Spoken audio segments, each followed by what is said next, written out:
Welcome to Valor and Virtue. I'm Jim Danielson. We haven't been around for a while, so we're certainly glad to be back. And well, the problem was we had a hard time finding somebody interesting. But we've done that. We have with us Colonel, do you like Bill or William? Bill. Colonel Bill Ayers, United States Marine Corps retired, and a friend of this organization, by the way. And so would you, Colonel, please tell us a bit about yourself and why you became a Marine? Well, I was born and raised in Portsmouth, Virginia, home of the Norfolk Naval Shipyard. Yes, I'm from that part of Virginia. And across the river from Norfolk Naval Base. So I literally grew up around Marines. And I never thought much about it. We had one Marine in our family who was a distant cousin of my father's. And he had come in post-World War I and was in what are called in Marine Corps history the Banana Wars, and stayed through World War II. Retired as a lieutenant colonel. So he was actually, as a child, was the only Marine that I ever knew. But as I got older and went to high school, I became acutely aware of the fact that Portsmouth, Virginia, at the Naval Shipyard was the home of one of the Navy's two sea schools. And at this time, which was in the 50s, the Navy trained Marines as ship's detachments at the Norfolk Naval Shipyard. Now, were these Marines who were like working as security on board the ship? Yes. Every aircraft carrier and cruiser in the Navy at that time had a Marine detachment. And there's a old saying that goes back many years that a ship without Marines is like a uniform without buttons. So there were this constant flow of young Marines right out of boot camp going to sea school. And the sea school had requirements. They had to be at least 6 feet tall. And their uniform of the day was dress blues or some variation of dress blues. So as a teenager, I became very aware of these Marines in dress blues wandering around Portsmouth, dating girls that nobody else could date. And that was my introduction to the Marine Corps. Now, other people couldn't date them. Why? Because they weren't well dressed enough? They weren't in dress blues. Right. They could pick up anybody. Oh, wow. And so the reenlistment was high? well, yeah. As I got older, as I got further along in adolescence, I started looking, what do I have to do this? And I did not have any plans to go to college, which immediately put me at odds with my mother, who was a very strong-willed nurse. And she was determined that I was going to go to college, and I was determined I was going to go in the Marine Corps. The only problem was that I was younger than most of the people in my high school class, and would have been 17 when I graduated, which meant that I couldn't go in the Marine Corps without my parents' permission. So I'm in this. So your mother knew she had you. Oh yeah, she had me for another 6 months, and my birthday's in December. So, but the college thing is what really bothered her. So, I was very fortunate that we had a really good guidance counselor when I went to high school. She called me in. She said, "I know you don't want to go to college. Your mother wants you to go to college. Let's see how we can resolve this." And I said, "I cannot take a college math course. I will fail." And so her answer, "Well, if I can find you a program where you don't have to take math, would you consider it?" "Oh, yes."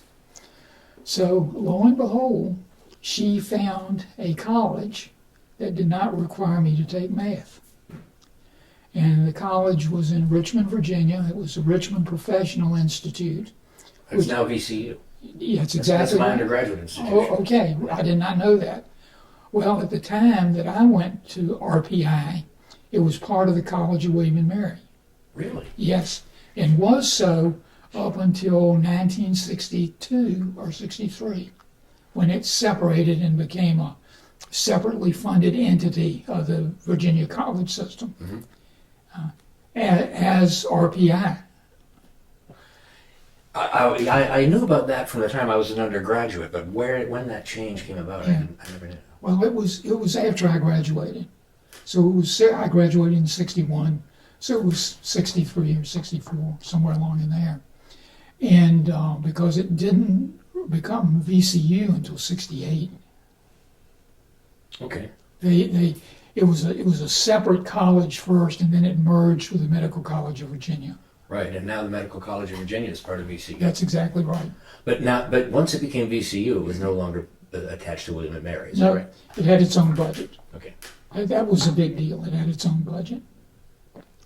So she found this program at RPI in something called social welfare. I had no idea what that was, what you could do with it when you got out, et cetera, et cetera. But I was going to college. Has a good sound to it. Yeah. No, not quite. And then she said, I've also found out that the Marine Corps has an officer program that you can go into while you're in college. So I said, like ROTC? She said, no, it's not quite like that. So she's the one that told me about the platoon leaders class program. She was a really good guidance counselor.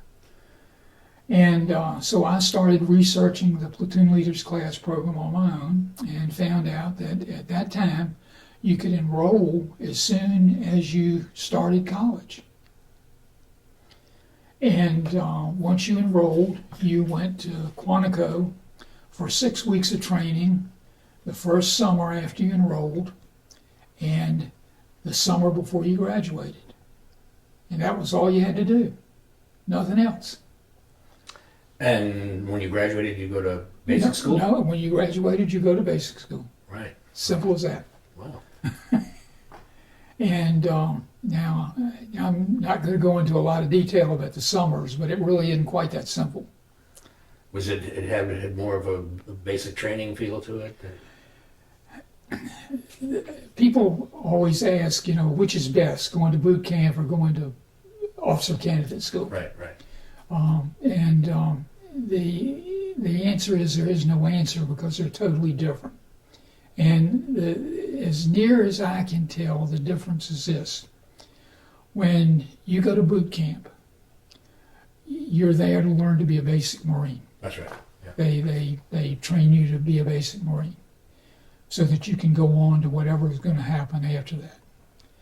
When you go to officer candidate school, whether it's OCS or PLC, they're basically the same program. The difference is just how they're structured in time.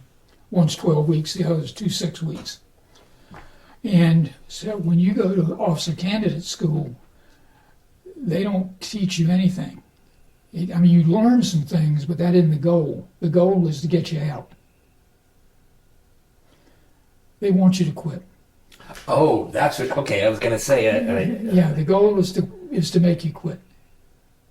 So, is there harassment, physically strenuous? It is physically the most difficult thing I ever did in my life. Really?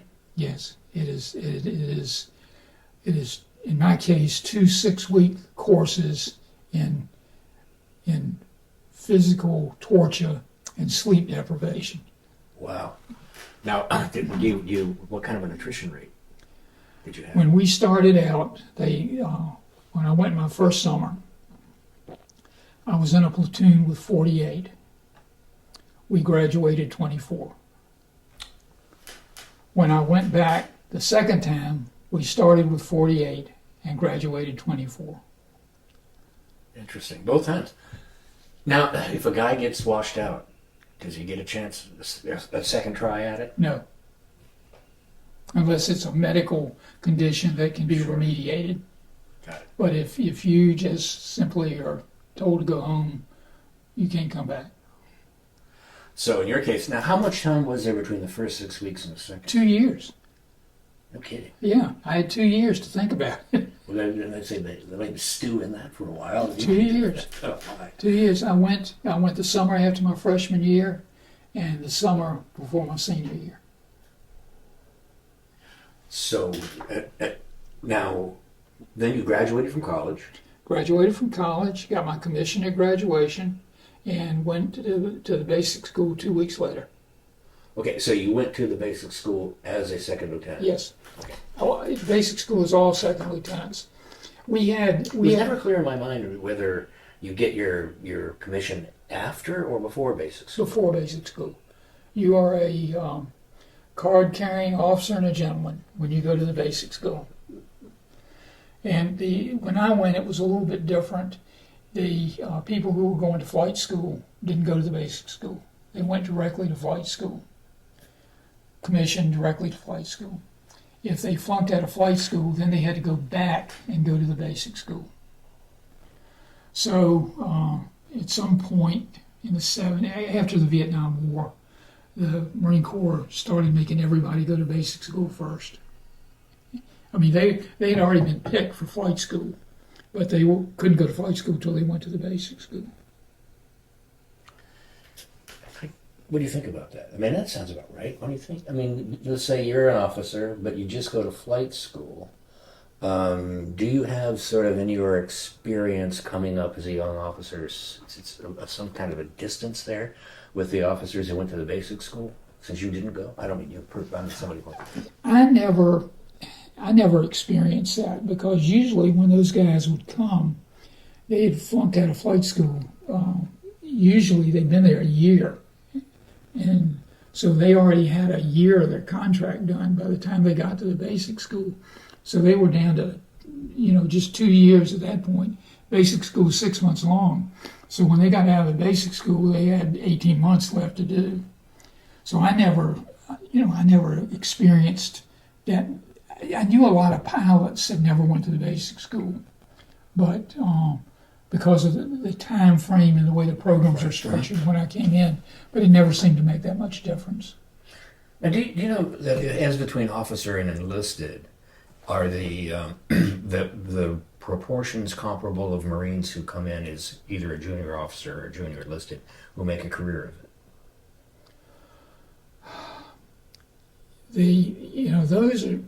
Those decisions, who stays and who goes, are really based on the number of officers they need at each rank, which is a budgetary tool. The number of officers at each rank is set statutorily. So you can only have so many captains, so many majors, etc. The lieutenants and warrant officers are sort of unlimited, but when you start getting up, the budget determines how many of them there are. And now the process of getting a regular commission as opposed to a reserve commission is very different than when I went through. When I went through, everybody went to the Naval Academy, everybody that was an NROTC scholarship student, and a percentage of graduates from OCS and PLC got regular commissions right off the bat. Now, as I understand it, nobody has a regular commission. They have to apply for continuation. And they do that somewhere around 6 or 7 years. At 6 or 7 years, wouldn't you think someone's feeling committed? Well, they're probably committed. The question is, are they going to get? Right. Are they going to get to stay or not? Right. Now, if when an officer gets his commission, let's say he becomes a second lieutenant, takes the oath, and stays for 35 years, does he ever have to take the oath again? Yeah, usually they give it to you every time you get promoted.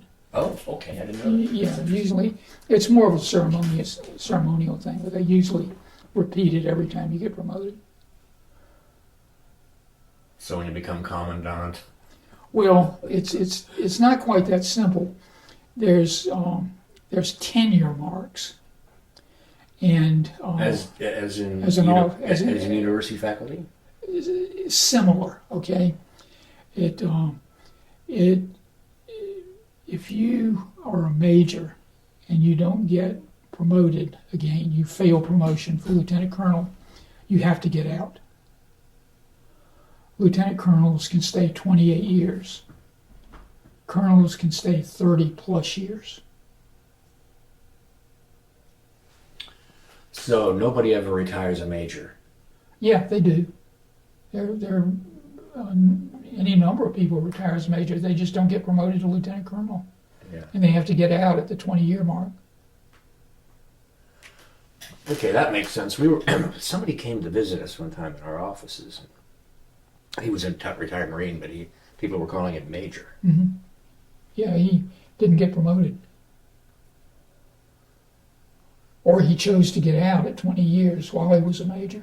Could have been one or the other. So how long were you on active duty? I was on active duty initially for 3 years. I got out, went immediately in the reserves, stayed in the reserves for 27 years. The same rules apply, that if you don't get promoted to lieutenant colonel in the reserves, you have to get out as a major. Now, didn't you go to graduate school? I did. Can you tell us a bit about that? Sure. When I got this degree in social welfare, well, the program that I went through at RPI was a prep for graduate school. There were no BSW, Bachelor of Social Work programs at that time. So the whole time I was in undergraduate school, they're hammering, if you want to be a social worker, you got to go to graduate school. You've got to get an MSW. Got to get an MSW. Now, was there anything like a graduate record exam or something like that? No, not then. Okay. They had it, but it wasn't required. It was based purely on your high school grades or your undergraduate grades, whether you got into graduate school or not. And an interview. They interviewed people to get some sense of whether or not they were a fit for the profession. Yeah, wouldn't it be the case that in a profession like that, you really want people who are kind of like healthy? Yes. And you also get a lot of people who go into that profession because they're not healthy. Yeah, so they want us to try to identify Catch them at the front end. Sure. Yeah. Just not admit them rather than admit them and then have to worry about it after that. Yeah, that's interesting. Yeah. So I was back from Okinawa, and I went from basic school to supply school to Okinawa, and I'm back from Okinawa and sent back to Quantico, and I got to think about what I want to do, and I considered trying to augment, and in order to augment, would have had to apply for an extension. Okay, what's that, please? Augment meant that I could get a regular commission. Oh, yeah, Augment, right. I was augmented into the regular Marine Corps. So I was debating whether or not to extend my contract and apply for augmentation or go to graduate school. So I did both. I applied to graduate school and put in a request for an extension, in the same time frame. Okay, so did you go to graduate school as a reserve officer? Yes. I was a reserve officer when I went to grad. I made the decision not to take the extension. I was offered an extension. I made the decision not to take the extension and go to graduate school. And at that time, there was a lot of money available for social work graduate education. A lot of federal money, grants, scholarships, this sort of thing. So once I'd been accepted, I told the admissions people that I wanted some assistance in getting scholarship or grant or what. So they referred me to a program that they had at the state of South Carolina where they would pay for the entirety of my graduate education, tuition plus a stipend, if I would come and work for them for a year for each year I was in school. And it was a pretty good deal. Now, was this a faculty position or you were in No, I was a clinician. support for, okay. I was a clinician, yeah. I would work in one of their institutions. And it kind of just, the whole thing is sort of a story in how things work out. Uh-huh. I went to graduate school. I'd gone there to undergraduate school, so I was very familiar with the school and resources and all of that sort of thing. And social work requires a clinical internship each year you're in school. You have one the first year and one the second year. So the second year that I was in school, which is the last year, Mm-hmm. I got a field placement or an internship at the Medical College of Virginia in their psychiatry department. Oh, that's cool. Yeah, it was great. There were only two of us that were there, and it was a teaching institution. So you're learning. Now, this was in the 60s, right? This was in the So 60s. you're down around sort of lower end of Broad Street, Yeah, just up there where how about restaurants? where the big hospital is. Yeah. Yeah. And so at the time, just this is how things work out. At the time, family therapy was becoming a mode of treatment, a brand new mode of treatment. Okay. Okay. I'm sorry. And we had on the visiting faculty at MCV one of the premier family therapists in the nation, a physician whose name was Murray Bowen. And he came once a month, and we'd staff a case for Dr. Bowen.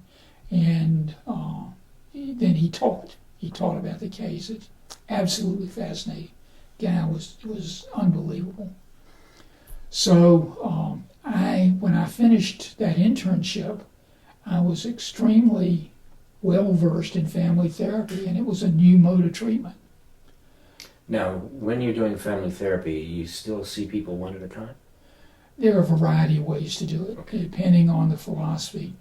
Dr. Bowen's philosophy was it might have been a family issue, but he would only work with the marital pair. He wouldn't see the kids at all.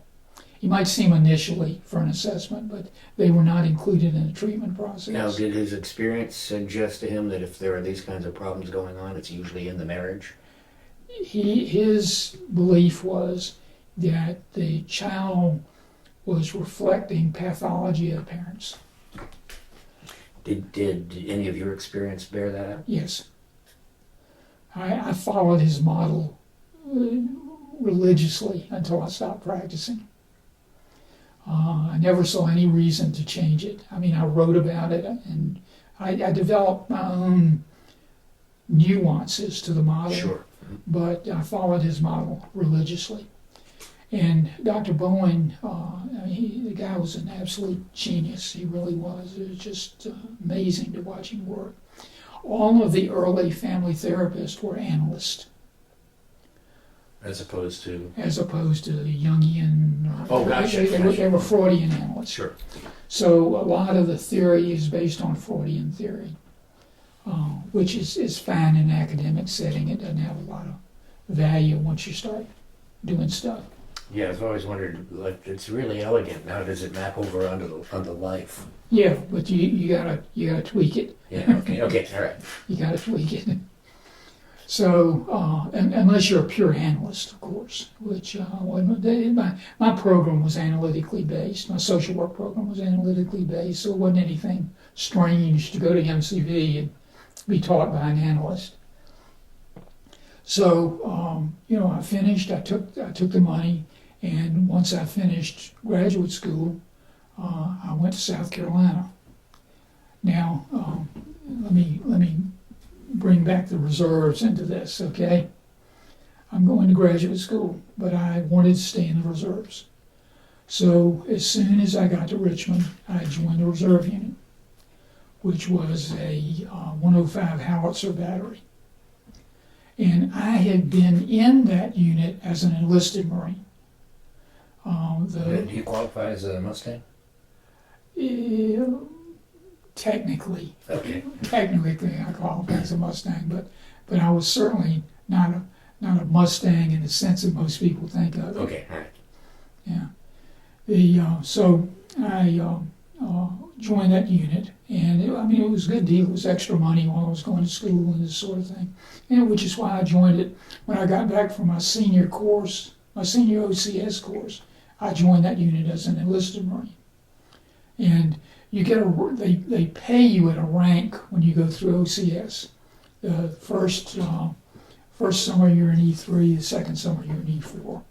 So when I joined that rank, I was a corporal, and so I did corporal stuff for a year, and then the headquarters Marine Corps said, "Kick him out. We got to commission him," and that was what they did. Now, did you wear corporal chevrons? Oh, yeah, Okay, all right. yeah. And I was in a survey section. Artillery units have a survey component to them because that's how you make sure the guns, you actually have to survey the guns in. Really? Yes, you actually have to survey them in like you would put in a road or a driveway or something else. So every artillery unit has a survey component to it. Wow, that's interesting.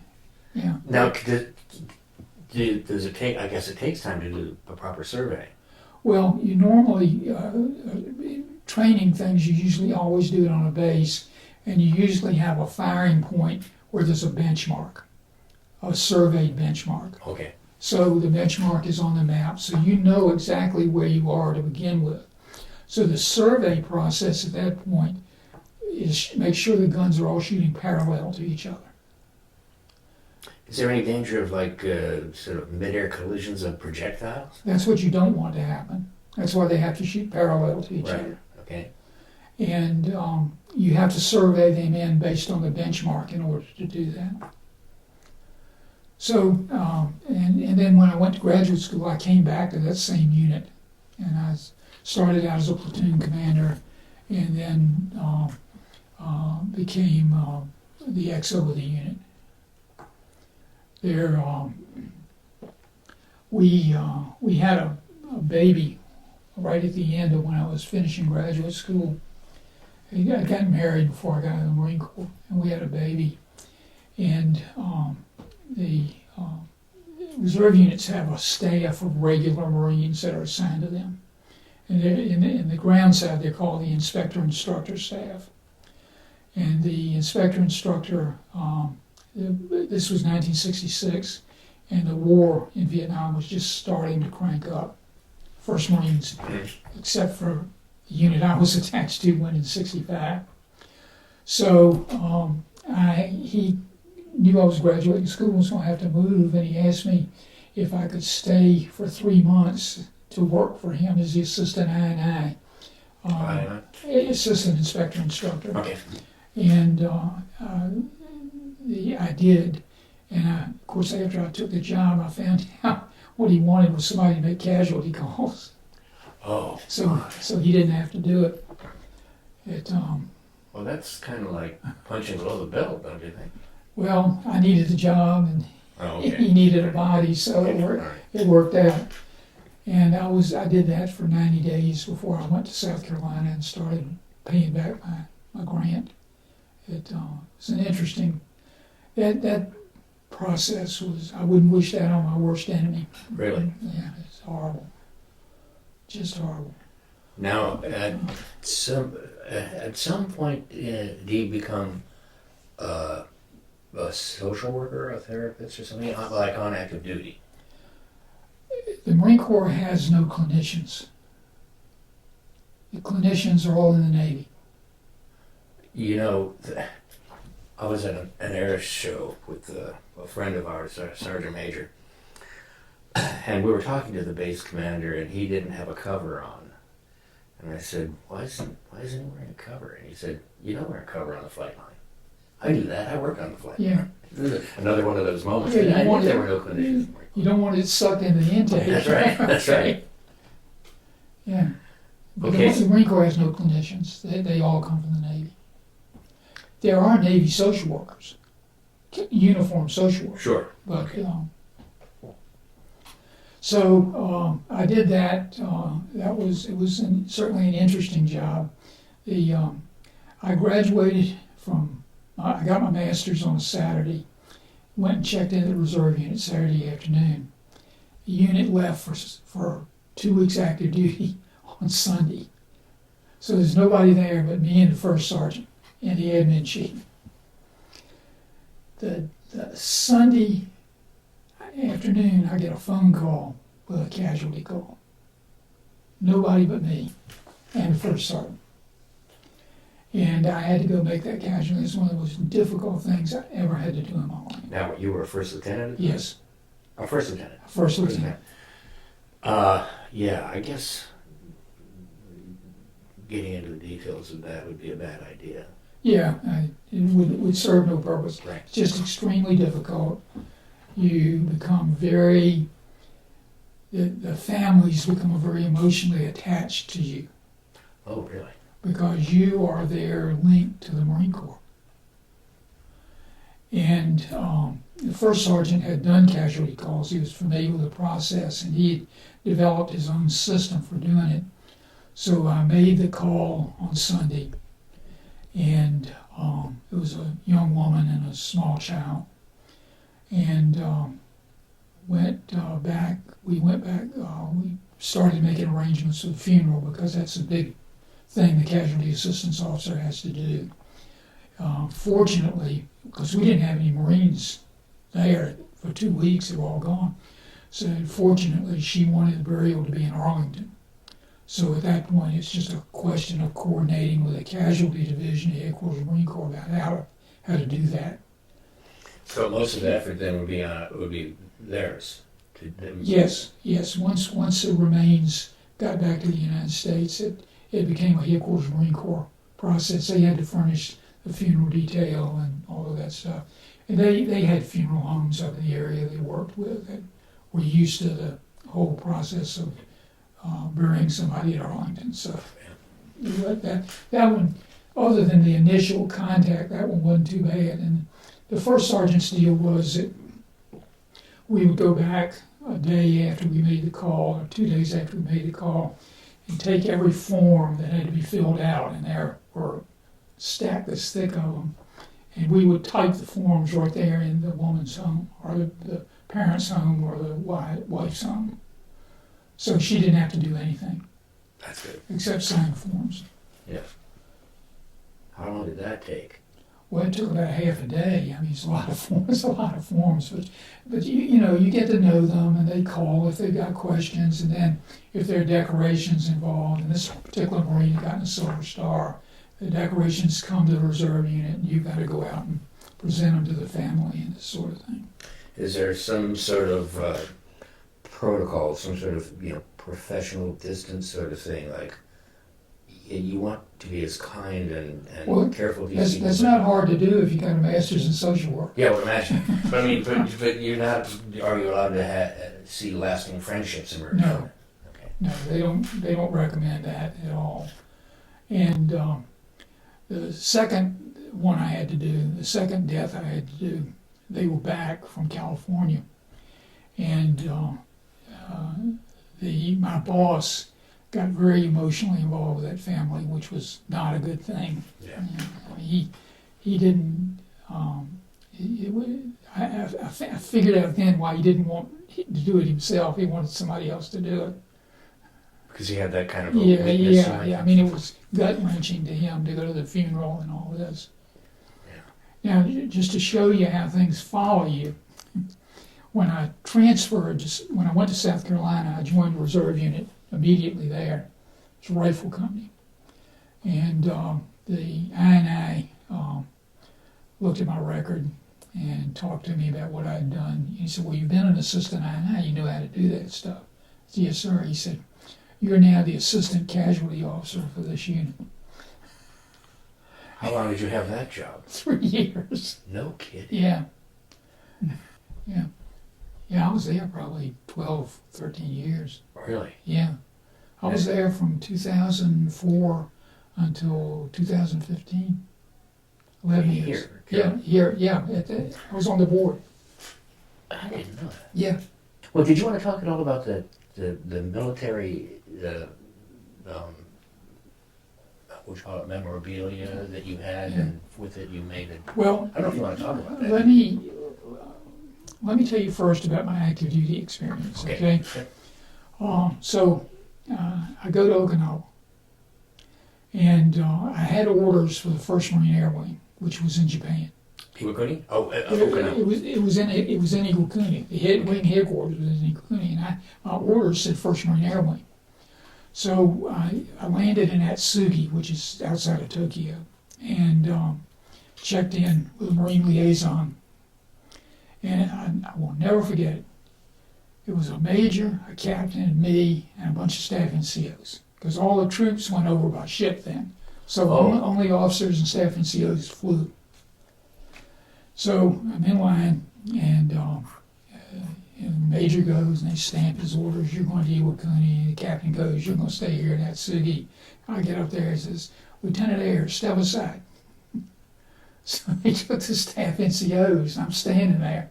So after they all got out of the way, I came back up. I said, where am I going? He said, you're going to Marine Air Group 16. I said, well, where is Marine Air Group 16? He said, could be on Okinawa, could be in the Philippines, could be in Vietnam. We'll start you out in Okinawa. So I went to Okinawa, found the place, checked in, Marine Corps Air Station Fatima, home of Marine Air Group 16. And turns out that Marine Air Group 16 had provided the first operational Marine Corps unit to Vietnam in April of 1962. And they had a squadron that went to Vietnam in April of 62 and stayed through April of 64, participating in something called Operation Shoe Fly. And I was, my assignment at MAG 16, I was a supply officer, and I was assigned to Marine Air Base Squadron 16. And Marine Air Base Squadron supplies all of the logistical stuff for a Marine Air Group. And so the squadron was Subunit 1, which was in Okinawa, and Subunit 2, which was in Vietnam. So I ended up going to Vietnam in 1962. I went several times, in 62 and 63. And I brought this down to show you. Come on out.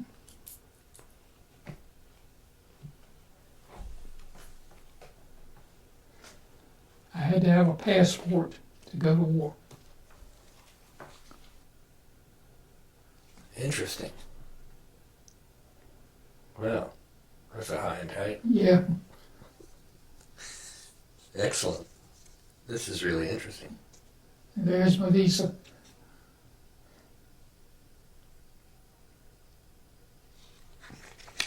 That's it.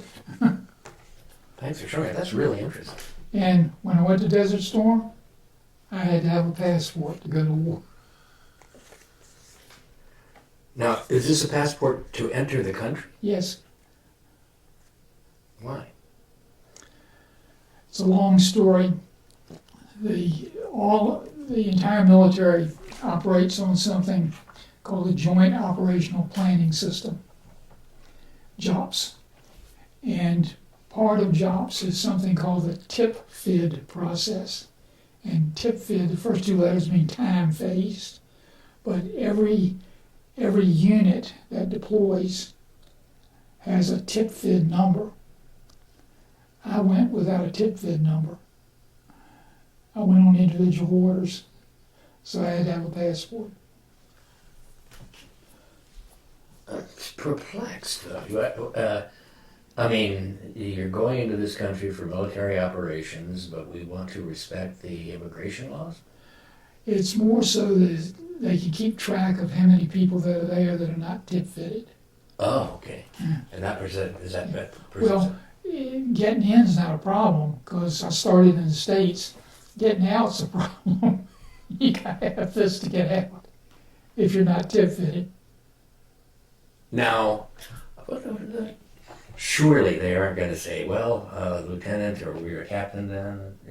I was a colonel. Oh, you're a colonel, good Lord. And you're saying, well, it's time for me to go home, sorry. Can't do it. They couldn't get me a flight. All the flights are based on tip fits. But if you got this, you can get an individual flight. That is really interesting. And they don't, like when you get back to the States, they don't say hand over their passport. No. When I came back on Saudi Air to England, and then British Air from England to the United States.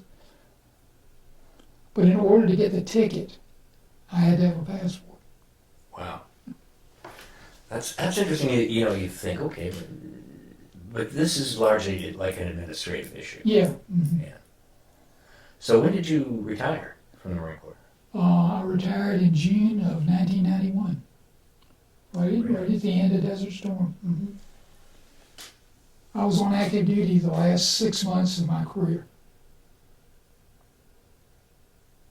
And did you,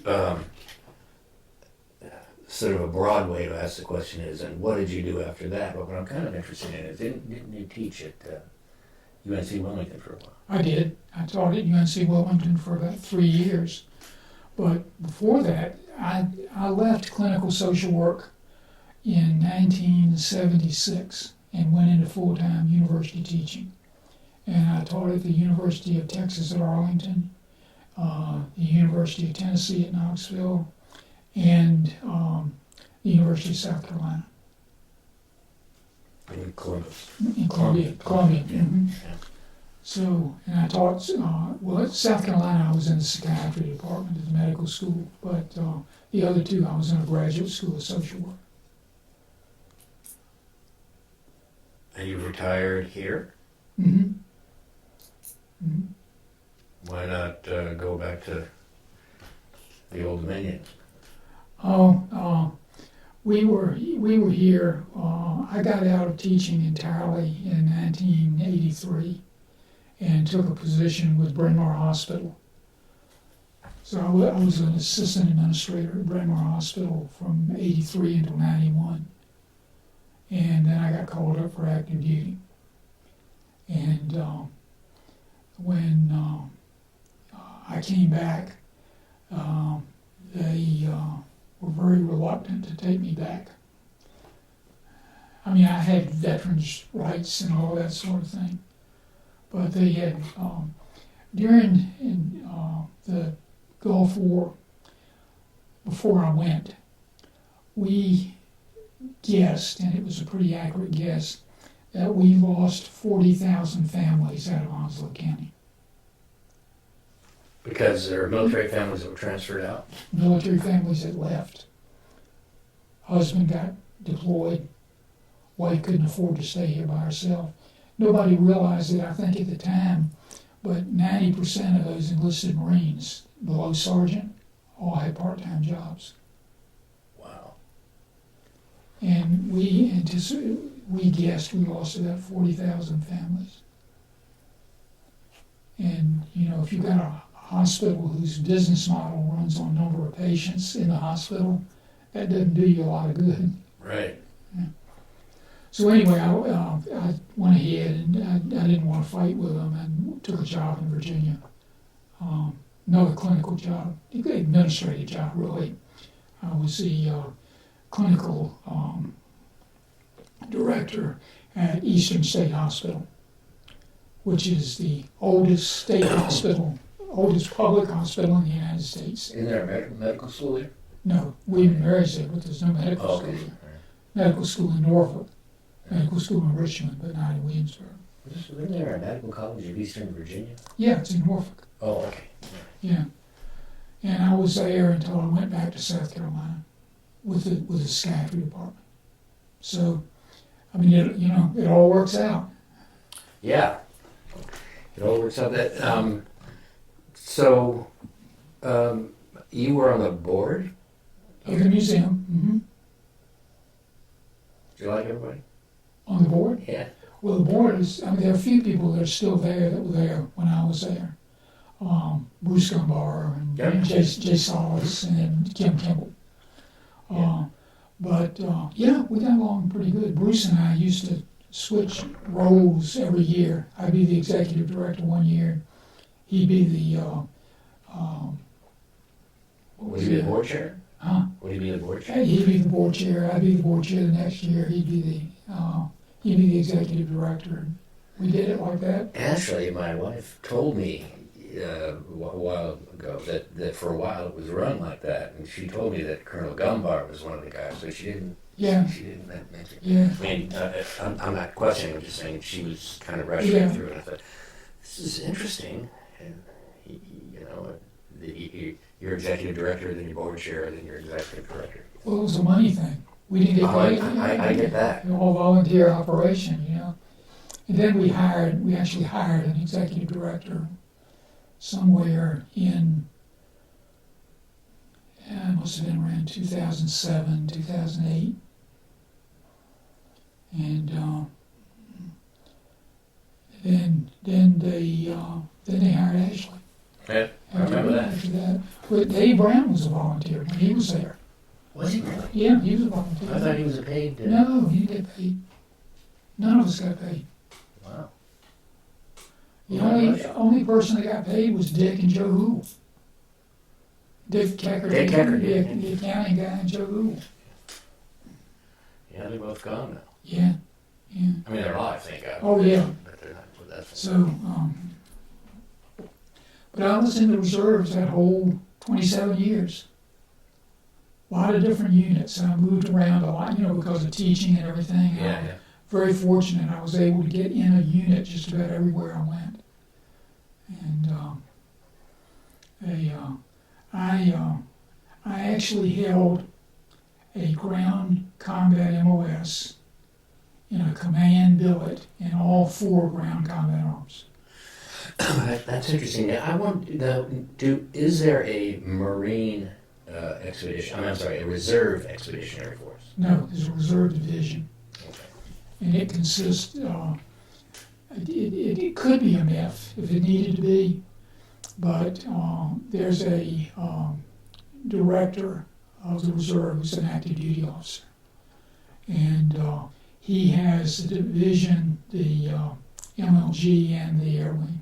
So they're all 3 components of that. Okay. And there's a commanding general? Yes, commanding general of each one of those, who is a reservist. Okay. So then what we have in the Marine Corps is 3 Marine Expeditionary Forces and then a reserve force that And could be a a 4th. reserve force, which is actually called Marine Forces Reserve. Okay. Yeah. And that active duty general that controls all of that is a 3-star. Just like an F commander. But he's at headquarters, right? No, he's in New Orleans. Okay. He's where the division is located. All three pieces are headquartered in New Orleans. Okay. It's very different than when I was in. It was still the 3 pieces, but all of the regimental commanders and above were active duty officers. Colonel, could you please tell us about your time on active duty? Well, my initial 3 years was spent as a supply officer, and I was in Okinawa, and I was part of a unit that was the first operational Marine Corps unit in Vietnam. Went to Vietnam in 62 and 63, and then came back, was at Quantico for another 9 months and got out and went to grad school. And was in reserve units for 26 and a half years, actually. And when Desert Storm started, I was assigned to a reserve unit at Headquarters Marine Corps that worked for the Marine Corps Chief of Staff. And I went on active duty initially in the family programs branch there, thinking I was going to help staff up the family service centers. And ended up being assigned a project to develop a post-traumatic stress disorder remediation program for Desert Storm, and actually went to Saudi Arabia to implement that program. So Marines would be taken out of wherever they were and sent to Saudi Arabia for treatment? No, this was for Marines that were in Saudi Arabia that had participated in the conflict. Okay. All right. And they were scattered around all over Saudi Arabia and partly in Kuwait at the same time. This was after the hostilities had ended, but the ceasefire hadn't been signed yet. And so we had to develop mechanisms to get that program to those Marines where they were. We calculated by the end of the time we were there about 6 weeks, and we calculated that by the end of the time we were there, we had given that briefing to over 13,000 Marines. Wow. it was an interesting experience. It really was. Yeah, it's interesting to tell it. Early on, was it early on? That 95 was the year that the idea sort of was launched for Right. the museum, right? And we didn't come back here until 2003, and I went on the board in 2004. Okay. And at that time, was there still the general view around that this is a nice idea that would never happen? It was really difficult to get community buy-in. I came when I started on the board. I think Jan Bean was the mayor, and we were still fighting about where it was going to be, where the location was going to be. And the original plan was to put the museum over next to the bridge that goes across the New River on 17. Would that be near the Grove, the Memorial Grove, or? No, it wouldn't be near anything. The nearest thing is that restaurant that's on the other side of the river. So how did it get to be the Lejeune Memorial Garden? Well, that came much later because at some point, and I want to say, if I came on the board in 2004, it must have been about 2006 that the city, in essence, told us they weren't going to give us any land. That was it. I mean, they offered some land possibly out near where Sturgeon City is now, but it wouldn't have been suitable. It was up on a hill, and it didn't. I mean, it wouldn't have fit with the architectural plans, and so we in essence had to start all over again with finding a place to put the museum, and that's when all these negotiations started with the base about getting a lease on land in order to put the museum there. So if that was 2006, and that lease was approved, about 3 years ago? Yeah. You can see how long dealing with that bureaucracy took. We had to make some unhappy concessions for that, but and then once the process started, though, I thought for bureaucracy, it was less than a year once it actually began, right? Well, once it actually got on the right track. Yeah, right. I mean, the Marine Corps community, not the community of Marines in Jacksonville, but the Marine Corps as a community, as an organization, was not necessarily enamored of this idea. And a lot of that came from the History Division and the Heritage Foundation. The Heritage Foundation, which oversees the National Museum. The Heritage Foundation, which is associated with the National Museum. I mean, they own it. They own the building as such. But the History Division runs that museum. Oh, okay.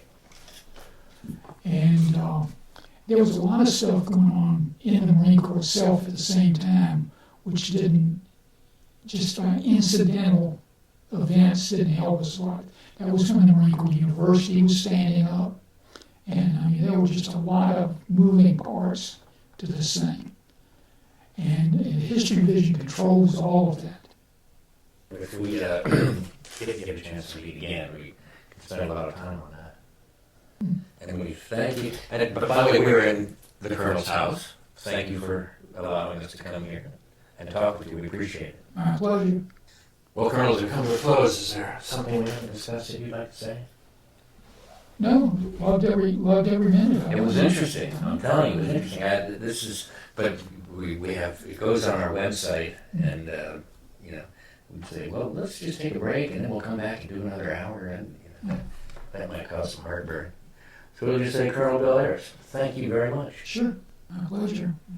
It's been great. Thanks so much. Thank you.